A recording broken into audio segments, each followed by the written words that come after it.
Batman and Robin are at it again because Jamal Murray had 53 points and Jokic had 23 points, 21 rebounds, and 19 assists. Finally, Joel Embiid and Paul George take the court again in Philly, and the Sixers scored 157 points. The Timberwolves pulled off the largest overtime comeback in NBA history, and Luka Doncic had 43 points. My name is Levi Jacob, and all that in your daily basketball recap in 15 minutes or less. Wednesday night, 12 games, historic performances wall to wall. Nuggets beat the Mavericks 142 to 135. The Nuggets shot from field goal 56%. The Mavericks shot 49%. That's pretty outstanding to begin with. Jamal Murray had 53, 9 threes, and 33 points in the first half. He had 15 after the first quarter. He also happened to have 14 personal points in a row at one stretch of the game. Jokic, as I mentioned in the opening, 23, 21, and 19. 30th triple-double of the season, 6,000th career assist in the second quarter. First team in NBA history to have a 50-point scorer and a 15-15-15 player in the same game. With 4:20 left, Dallas pulled to within 1 point, but a Jokic floater and then a Watson 3 and then a Murray 3, and it was just done. Cooper Flagg, 26, 8, and 7, but a losing effort, obviously. Mavs are now 24 and 50, 5 straight losses for them. Najee Marshall, another 22-point game, and PJ Washington for the Mavericks had 19, 15, and 1 assist, 8 of 15 shooting for him.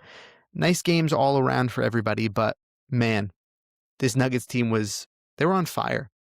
The Celtics snap OKC's 12-game win streak. Boston beats the Thunder 119 to 109, unfortunately. Jaylen Brown, star of this game, 31 points, 14 of them in the fourth quarter, 14 of them in the third quarter, 12 of 14 free throws. Had a really sneaky move where he got SGA up in the air on a pump fake and then got the extra points on the free throws, and he was laughing all the way to the free throw line. Shea even couldn't help but smirk at it because it was just like, all of his trash talk over the course of the year about Shea and the foul baiting and all this stuff. Just too funny to ignore or be too upset about. Tatum had a very nice game as well, 19, 12, and 7. Completely a two-way game, very nice defense on his end. SGA was 10 of 12 from the field, but nobody else showed up. Jalen Williams, second game back from a 16-game hamstring absence. Played limited minutes, but really didn't contribute much, unfortunately. OKC dropped to 57 and 16. Boston now is 48 and 24 in a tight 2-seed race with the Knicks. They needed this win. And it puts OKC that much closer to the Spurs. Timely buckets down the stretch, by the way, from Keita, as well as Brown. Really, really hurt the Thunder's momentum in this one.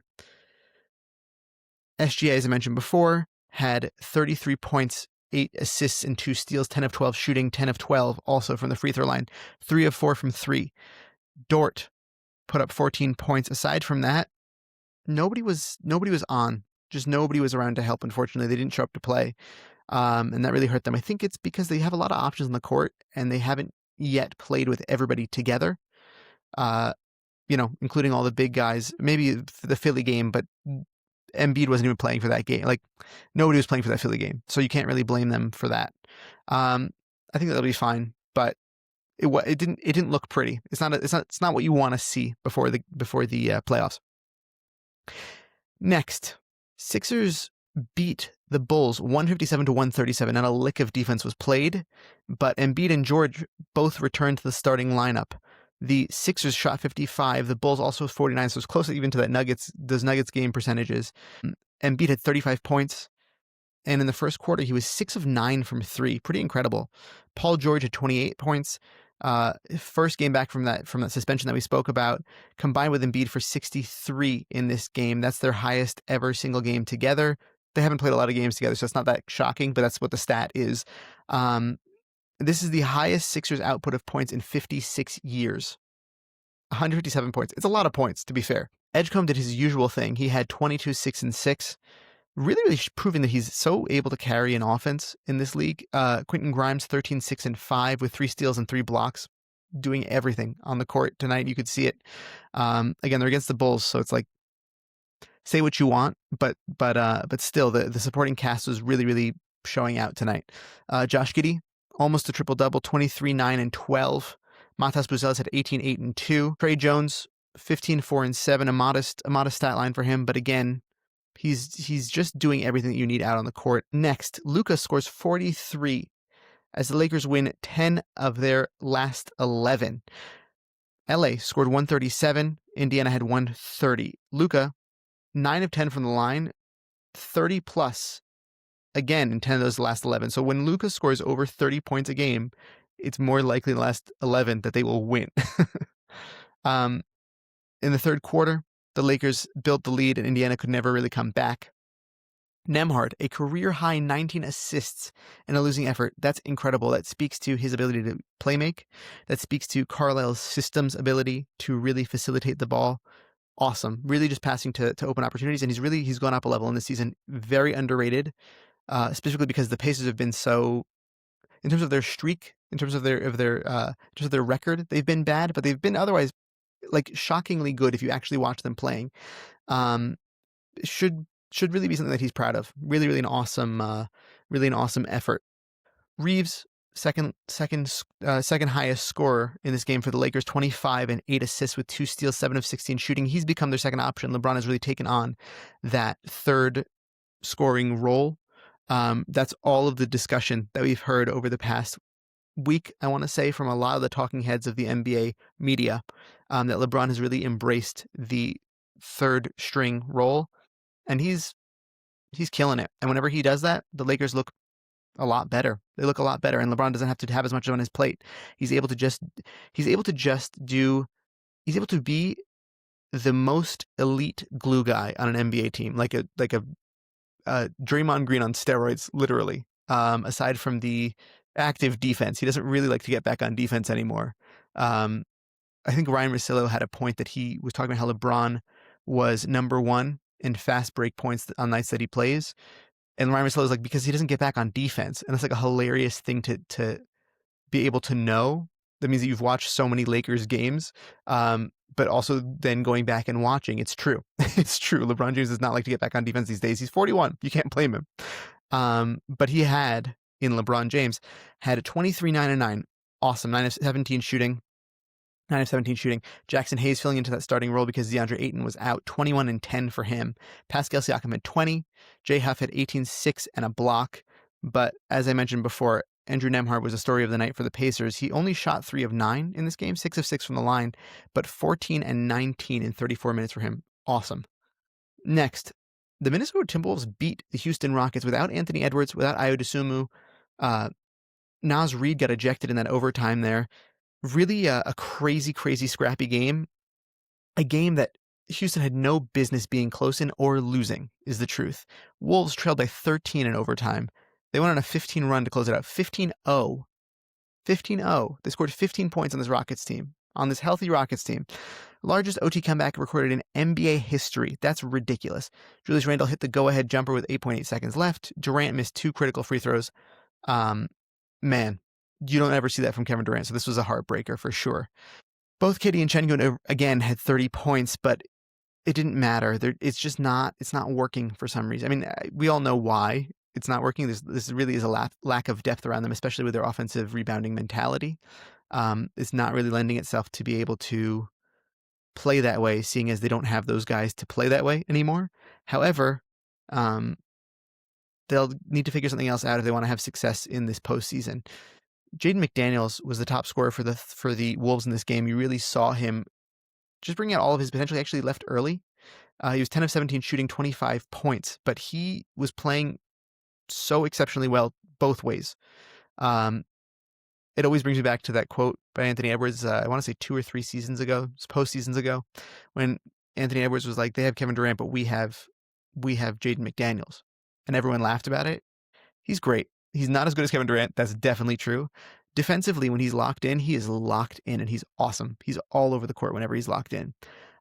Julius Randle, as I mentioned before, 24, 6, and 6. Donte DiVincenzo had 17. Rudy Gobert, 14, 14, and 5 blocks for him. It was a very good Rudy Gobert game. A very good Naz Reid game. He was really feeling the vibes, and then he got ejected, which was so random. They really tried to give it to the Rockets, and the Rockets really lost this game in overtime. I still can't believe it. It's still shocking to me. I still can't believe it. Next, the Pistons lose to the Hawks 130-129 in overtime. Atlanta overcame a 21-point second half deficit, blew it wide open, almost gave it right back. It was really crazy. C.J. McCollum had 27 points, hit the tying three-pointer to play it into overtime. The Hawks are now 15-2 since the All-Star break, best record in the East in that time span. Jalen Johnson had an exceptional game with 27, 8, and 12.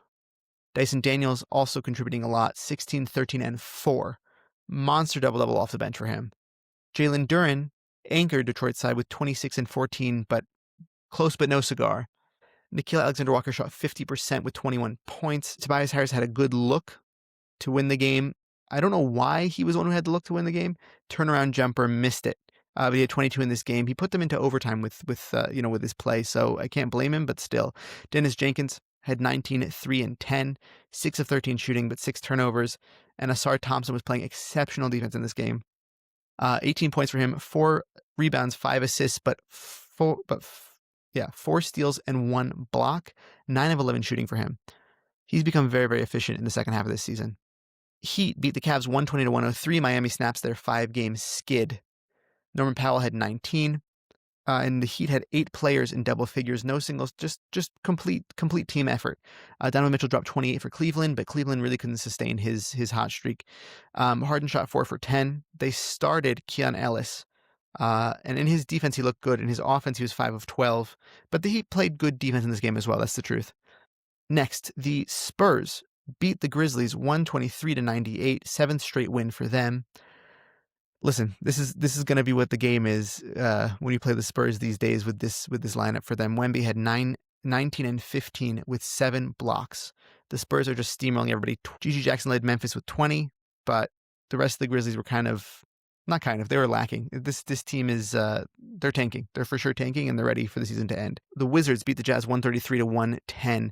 The Jazz literally don't have anybody playing out there, but neither do the Wizards. The story of this game is Julian Reese, Angel Reese's brother, once more 26 and 17, 12 of 16 shooting in 30 minutes, a steal and a block, 3 turnovers. But honestly, this is exceptional work out of somebody who you did not expect anything from at this point in the season. Will Riley, another 19-point game for him, 10 rebounds and 5 assists. He's going to be something special one day. I really believe it. I know people probably don't care about Will Riley, and I get that, but still he's good.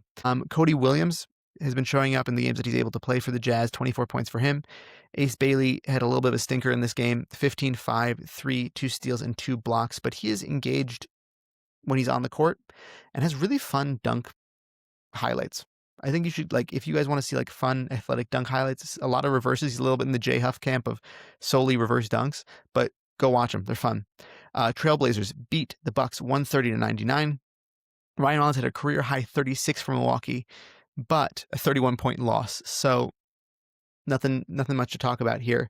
The Blazers are looking good. They're looking good. Scoot Henderson is coming around, 23 points for him. Denny Avdia, the All-Star, 18, 4, and 7. Donovan Clingan again, 14 and 15. He keeps hitting that 15 rebound number. 3 assists, 4 steals, and 2 blocks for him. 6 of 8 shooting.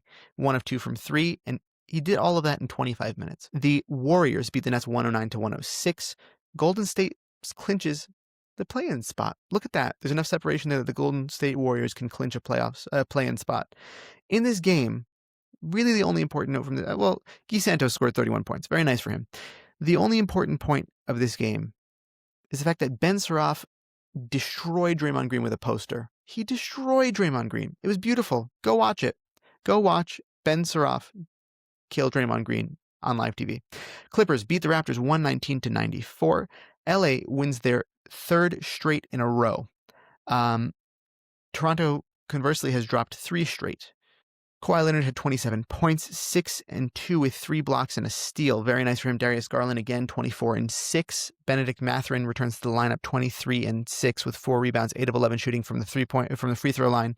He knows how to get to the line, and that's really, really important in today's NBA game, obviously. Scotty Barnes, what's the deal? Why has he disappeared in the way that he has? He's had a good last 2 games despite the losses. What's going on, Scotty? You were so good in this season, and then all of a sudden, poof, you disappeared. Explain it. Explain yourself. And that brings us to the end of our show. This has been the Daily Basketball Recap in 15 minutes or less. I want to thank you all for watching and listening, and I hope you have a great rest of your day, and I will see you tomorrow.